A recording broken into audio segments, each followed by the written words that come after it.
pergunta de hoje. Qual é a pergunta que nós temos hoje para a gente conversar? Então está aqui. Satanás tem tanto poder quanto se acredita? Porque as pessoas falam mil coisas, né? Que Satanás tem poder, o poder de Satanás. Então, ele tem esse poder todo? Essa é a pergunta de hoje, tá? Então, vamos ver aqui o que é que fala. Vamos compreender, esse é o ponto 1. Vamos compreender o histórico de Satanás no texto bíblico. A ideia teológica dele aparece a partir do exílio em Babilônia. E assim, mesmo depois da convivência com os babilônios. No contexto com os persas, o judaísmo teve contato com o zoroastrismo. E desta experiência passaram a dar nova conotação ao dualismo que antes não existia para eles. Né? Para o judeu, as coisas... Acho que vai explicar aqui. Então vamos ver aqui primeiro. O judaísmo acreditava que o bem e o mal viriam só de Deus. Só o bem e o mal vinham de Deus. Quando passaram a crer que Satanás não era poderoso como Jeová, mas era o autor de todos os males sob a permissão do Senhor. No livro de Samuel, por exemplo, um espírito mau da parte de Deus levou Davi a desobedecer a Deus, contando o povo. Mas, em Crônicas, está afirmado que foi Satanás que fez Davi contar o povo. Veja a diferença, né? Jó é o livro que foi escrito para explicar melhor toda essa transição teológica, tá? Antigamente, só Deus existia e o bem e o mal vinham de Deus. O próprio Jó diz isso, o bem e o mal não vêm de Deus, né? Mas a partir daí é que o povo agora vai descobrir, não, Deus só faz o bem. E o mal, quem faz é Satanás com a permissão de Deus. Como está lá no livro de Jó. Tá?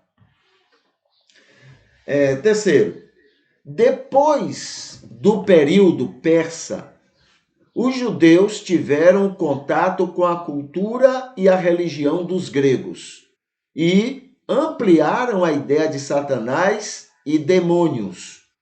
Na Grécia, demônios são inclinações que as pessoas têm para o bem e para o mal, mas para os judeus se tornaram o contrário de anjos, que, em vez de servirem a Deus, serviam só a Satanás. Tá? 4. Ele tem este poder todo que as pessoas atribuem? Essa é a pergunta. Claro que não. Claro que ele não tem. Pois se só um pouco do muito que se afirma nos misticismos das pessoas, o mundo seria um caos. Se Satanás tivesse um pouquinho do muito que as pessoas falam que ele tem poder, o mundo seria um caos. Ah, o mundo não é um caos? Claro que não. O mundo ainda tem muita harmonia. Entendeu? Então, seria um caos, um desastre só. Mas outros motivos, Mas outros motivos para se crer na fragilidade dele, que ele não tem esse poder todo. O maior argumento na Bíblia para se saber que ele é um fraco é o ensino de que cada um vai dar conta de si a Deus. Isso quer dizer que ninguém vai poder usar o argumento de que foi obrigado pelo diabo a uma ou outra atuação ou atitude, a uma ou outra decisão e vontades, embora haja uma imitação a Adão e Eva, e se passar as culpas para outras pessoas.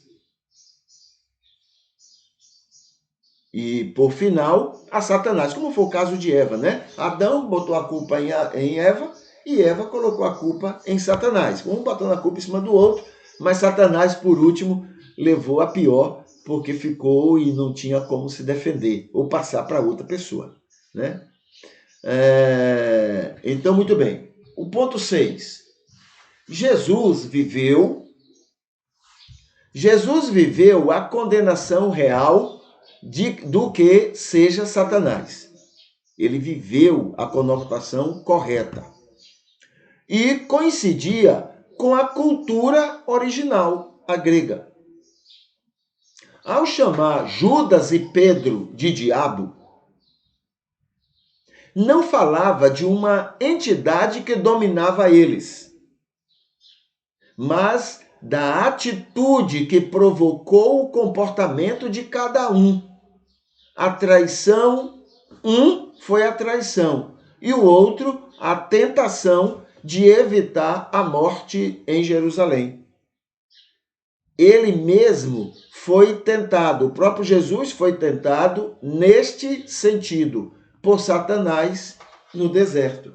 Entendeu? Então é a atitude de Judas, né, de ter caído naquela tentação, e a atitude de Pedro, que caiu também na tentação de provocar, de tentar Jesus não para a morte. Então, o fato de ceder é que Jesus chamou, então, de Satanás, de diabo, né? Os dois foram apresentados por Jesus como sendo diabos. 7. No mesmo tom, Jesus tratou como demônios não entidades, não anjos do mal, mas os males que prejudicavam as pessoas, como doenças, limitações físicas e mentais e outras situações que naquele tempo eram tão mal vistas e mal compreendidas pela sociedade, vitimando seus portadores a uma vida de isolamentos. Então, as doenças eram males, então eram diabos, eram demônios, né? E as limitações, as deficiências, as dificuldades físicas ou mentais que as pessoas tinham também eram tratadas como sendo demônio, mas não era uma entidade que estava neles, mas a enfermidade em si, tá? Ah, mas fulano curou e saiu um demônio de dentro dele, né, para ele ser curado. Não, a cura aconteceu, né? Agora, se você passa a vida toda dizendo para uma pessoa que ela está doente porque ela é endemoniada, ela vai se comportar como demônio. Entendeu? Em outras religiões, onde não tem esse negócio de demônio, por exemplo, na Índia, né, tem pessoas lá que têm problemas também mentais, problemas físicos, mas como não tem ninguém para dizer que aquilo é demônio, então eles não se comportam como demônios. Aquilo se torna uma coisa do cotidiano deles. Mas se você tem uma pessoa que nasce ouvindo, isso é demônio, isso é do cão, é o diabo que faz isso, ela vai ter comportamentos nesse sentido. Entendeu? 8. O máximo poder que Satanás tem está ilustrado no que Paulo mencionou aos Gálatas. A luta interior que acontece em cada pessoa, onde a carne, o velho homem, a velha natureza, está em constante luta contra o espírito. Os dois lutam para que possam ter supremacia na vontade e decisões das pessoas. Os dois, o espírito de um lado e o velho homem do outro. Um visa o mal pela desobediência a Deus, o outro atua pelo bem através da obediência ao Senhor.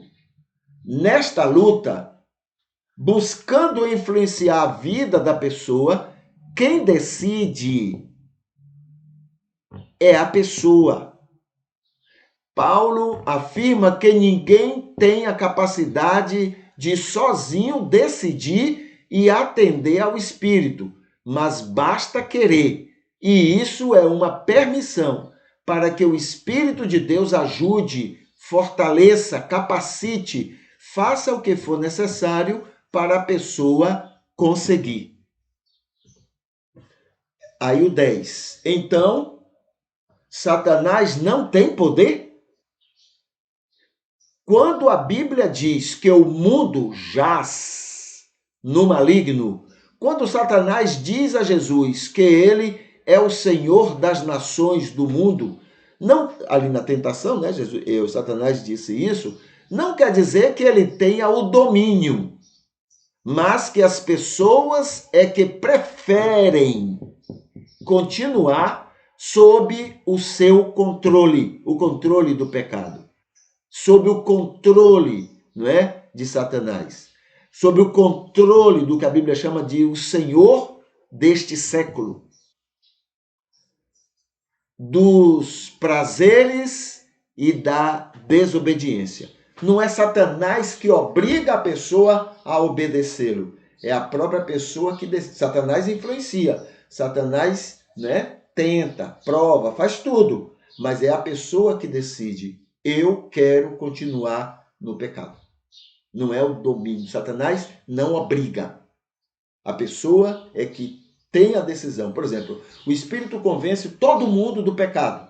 A pessoa é que vai dizer, Senhor, eu quero mudar. Ou então dizer, não, Senhor, deixa como está.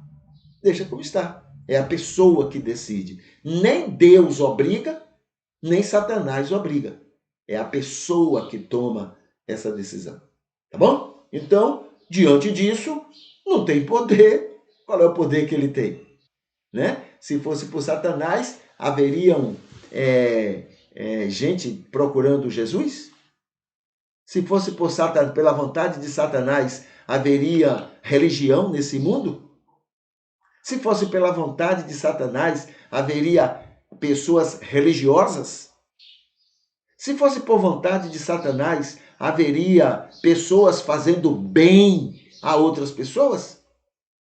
Ele não tem esse poder todo. Nós é que permitimos, é que queremos ou que gostamos de cair nas tentações dele. Mas o poder, ele não tem, não. Tá bom? Muito bem.